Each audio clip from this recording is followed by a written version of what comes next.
buhay.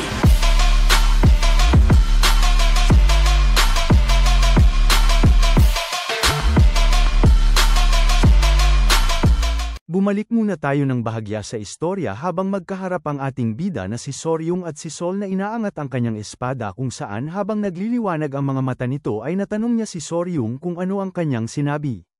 Sapagkat hindi niya ito nasagot at naisip na lang na ang pagpatay sa nilalang ay sumusobra na at hindi niya mapaniwalaan na papatayin din ito ang gagamba pagkatapos nilang patayin ang isang tuko para gumawa ng marka sa kanyang kamay. Ngunit bigla na lang natuon ang kanilang atensyon papunta kay Hwayon dahil sa pasigaw nitong pagsabi na maghintay muna si Sol. Ito ay dahil walang anong masamang nangyari kay Yun at siya ay naparalisa lamang. Naririnig itong impormasyon, natanong ni Sol kung ito ba ay totoo, na kaagad na sinagot ni Hwayon ng oo kaya siya ay kumalma.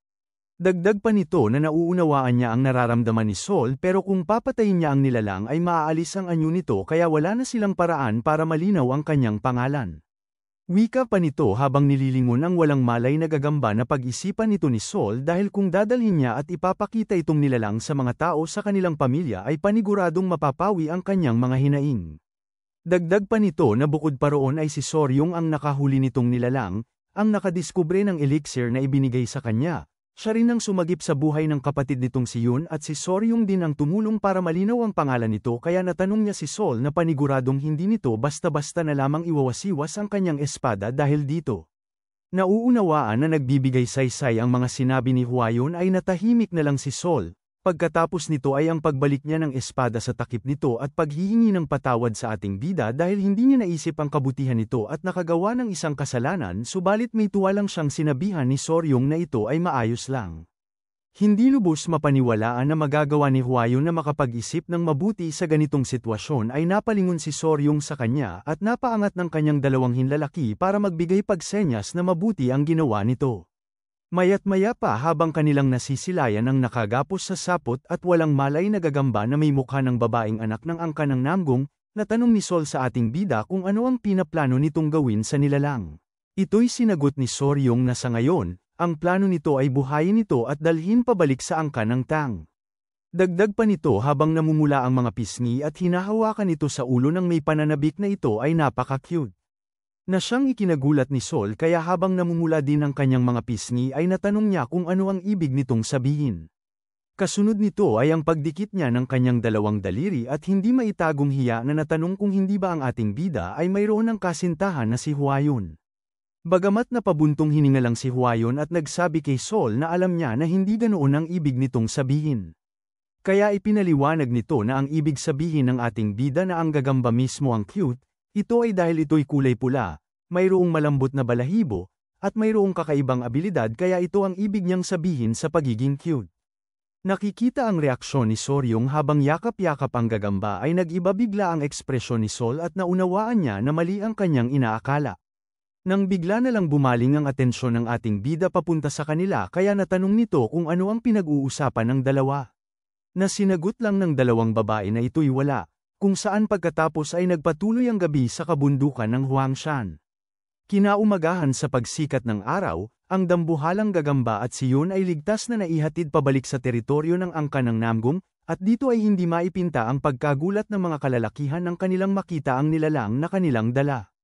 At sa oras na makita ito ng patriarka ay mabilis niyang ipinalabas ang kanyang espada sa galit at pasigaw na nagsabi na ang nilalang na ito ay ninanakaw ang anyo at ininsulto ang kanyang anak kaya dali-dali siyang pinagsabihan ng ating bida na kumalma at ipinaliwanag na dahil ang hindi pagkakaintindihan patungkol sa kay Sol ay nalinaw na ngayon, ang mga tsismis ay magsisimula ng may tama. Nauunawaan ang sinabi nito, napabuntong hininga ang patriarka kaya naisip ni Soryong na si Sol ay kagaya nga ng kanyang ama. Lumingon ang patriarka sa ating bida at nagbigay ng kanyang pasasalamat dahil sinagip niya ang buhay at dangal ng kanyang dalawang anak na babae kaya ang angka ng Namgong ay hindi makakalimutan ang kabutihang ito kaya igagalang nila ang kanyang mga hiling.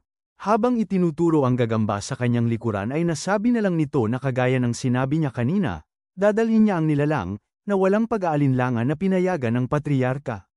Sapagkat nasabi nito na mayroong isang bagay ang bumabagabag sa kanya kaya natanong ni Soryong kung ano ang ibig nitong sabihin. Isinaad ng patriarka na tingnan nito ang anyo ng nilalang at natanong kung hindi ba kagaya pa rin ito ng kanyang anak na si Sol. Dagdag pa nito na kung makakaya nitong nakawin ang anyo ng kanyang anak, maaari din itong mag-iba pa ng anyo kaya hindi ba nito pwedeng gayahin ang iba na lang dahil ayaw niya nang muling maranasan ang ganoong pagdududa sa kanyang mga anak na babae. Dahil sa sinabi nito ay napaisip si Soryong kung ano ang gagawin patungkol dito dahil kahit na ito ay kanya ng pagmamayari ay hindi ito pwedeng kumuha ng imahe ng iba. Nang bigla na lang naagaw ang kanyang atensyon dahil sa ingay na kanyang naririnig kaya siya ay kaagad na napalingon, dito ay pansin niya ang mga kalalakihan na nagkakagulo sa labas ng pasukan kaya natanong niya kung ano ang nangyayari at bakit bigla na lang naging magulo. Sa pag-aalala ay mabilis siyang tumakbo papunta kay Gupei at natanong kung ano ang nagaganap kaya sinagot siya nito na mukhang nagsisimulang magalit ang mga tao. Sa labas ng pasukan ay ang tatlong lalaki na pasigaw na nagpoprotesta patungkol sa kakaibang nilalang dahil sa pagsunod nito sa anyo ng batang dalaga kaya pag-alit na natanong ng matabang lalaki kung ano pa ang kanilang ginagawa at bakit hindi pa nila ito pinapatay. Narinig ito, sa galit ay pinagsabihan sila ni Gupei na ingatan ang kanilang pagsasalita dahil ang nilalang na ito ay nakuha ng kanilang angkan at natanong kung nangangahas ba silang pagsalitaan ng masama ang pagmamayari ng kanilang pamilya. Sa gulat at takot ay walang may nagawa ang mga kalalakihan kundi ang manghingi na lang ng patawad. Pansin na ang hindi pagkakaunawaan ay nairesolba na at mukhang halos lahat ng mga tao na kailangang makita ang nilalang ay nakita na ito. Nag-utos si Soryong na hindi na sila dapat tumatanggap ng kahit sino sa pag-aalala na ang nilalang ay masasaktan pag ito ay nagpatuloy, na kaagad namang sinunod ni Gupei. Mayat-maya pa ay inutusan nitong isara ang gate ng angkan ng Namgong, kaya nagsabi ang isang nagbabantay sa lahat ng mga kalalakihan sa labas na sila ay umalis na.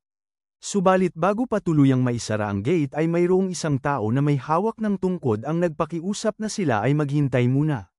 Ito ay isang napakatandang lalaking mayroong hawak na tungkod dahil nahihirapan siya sa paglalakad at hinihingal ng husto dahil sa pagmamadali niyang makapunta dito. Kasunod nito habang siya ay umuubo, nagpakiusap siya kung pwede ba siyang makapasok para tingnan ng saglit ang nilalang ngunit sinabihan siya ng isang nagbabantay na ito'y hindi na pwede dahil sa utos na nanggaling sa itaas. Sapagkat nagpumilit ang matanda na kahit sandali lang pero pinagsabihan siya ng nagbabantay na gaya ng kanyang sinabi ay hindi na talaga ito pwede. Nakikita itong pangyayari, nag-utos si Soryong sa nagbabantay na payagan ang matanda dahil mukhang napakalayo ng nilakbay nito sa kabila ng kanyang hindi magandang kalusugan para makapunta lang dito, kaya nagpasalamat itong matandang lalaki. Makalipas ng ilang minuto ay pansin natin ang paglapit niya sa kakaibang nilalang habang pinagmamasdan ng mga kalalakihan. At sa oras na ito ay malinaw niyang makita ay naiyak itong matanda at mukhang nakilala naman siya ng gagamba.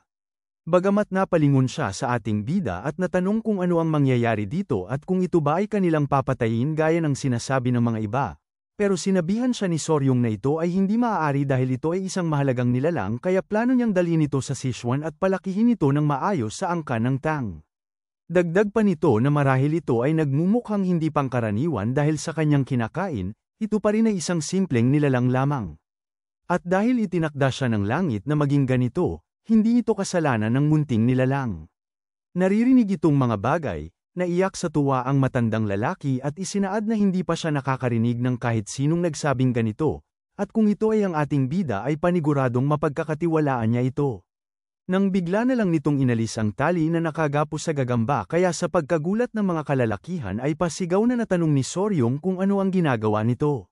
Sa pagkabahala ay dagdag pa ng ating bida sa matanda na ito ay napakadelikado, pero hindi nila mapaniwalaan ang susunod na mga pangyayari dahil dumiretso ang matanda sa ulo ng gagamba para ito'y hawakan. Na siyang ipinagtaka ni Gupei.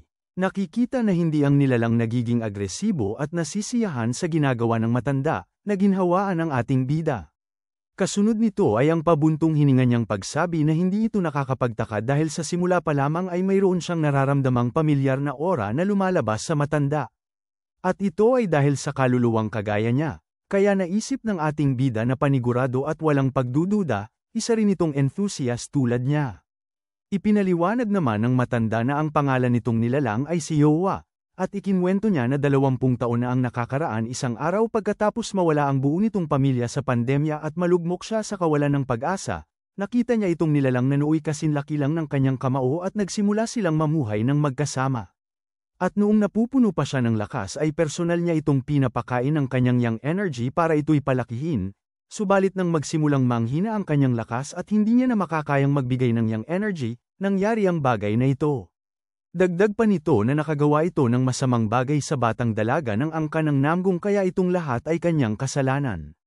Naiiyak naman itong natanong kung ano ang gagawin niya ngayon, at nagsaad na siya ay pabalik-balik lang sa paglalakad dahil sa pagkabahala ngunit ngayong nalalaman niyang kinuha siya ng ating bida na mayroong mabuting loob ay makakapagpahinga na siya ng mapayapa. At nagpakiusap siya kay Soryong na alagaan ng mabuti si Yoa. Kaya kaagad namang nagbigay pagrespeto ang ating bida at nagsabi na huwag siyang mag-alala dahil aalagaan niya ito ng mabuti. Pagkatapos nito ay napunta ang atensyon ng matanda sa kanyang alaga at naiiyak na nagsabi na ang ama nito ay matanda na at hindi na kayang mag-alaga sa kanya kaya pinakiusapan niya itong sumama kay Soryong at mabuhay ng matagal. Nang bigla na lang siyang niyakap ng napakahigpit ng kanyang minamahal na alaga na itinuring niya ng isang anak at naiiyak itong pinasang-ayunan ang kanyang ama. Nakikita itong tagpo, napaluha din si Soryong habang napapaisip kung gaano kaya katagal silang nagsama para maintindihan ng alagang hayop ang pananalita ng isang tao at makatugon sa ganitong emosyon, at mukhang itinuring ng matanda ang nilalang bilang tunay niyang anak at inalagaan ito ng buong puso. Hindi pumapayag na basta-basta na lang mawalay ang dalawa. Nagtanong si Soryong sa matanda kung pumapayag ba itong sumunod sa kanila sa Sichuan dahil mas mabuting magkasama silang dalawa kesa na magkahiwalay. Subalit may ngiti lang siyang sinagot ng matanda na lubos niyang pinapahalagahan ang mga sinabi nito pero hindi niya na makakayang tiisin ang mahabang paglalakbay dahil sa kanyang edad, at ang mga puntod rin ng kanyang pamilya ay nandito kaya hindi niya pwedeng iwan ang lugar na ito.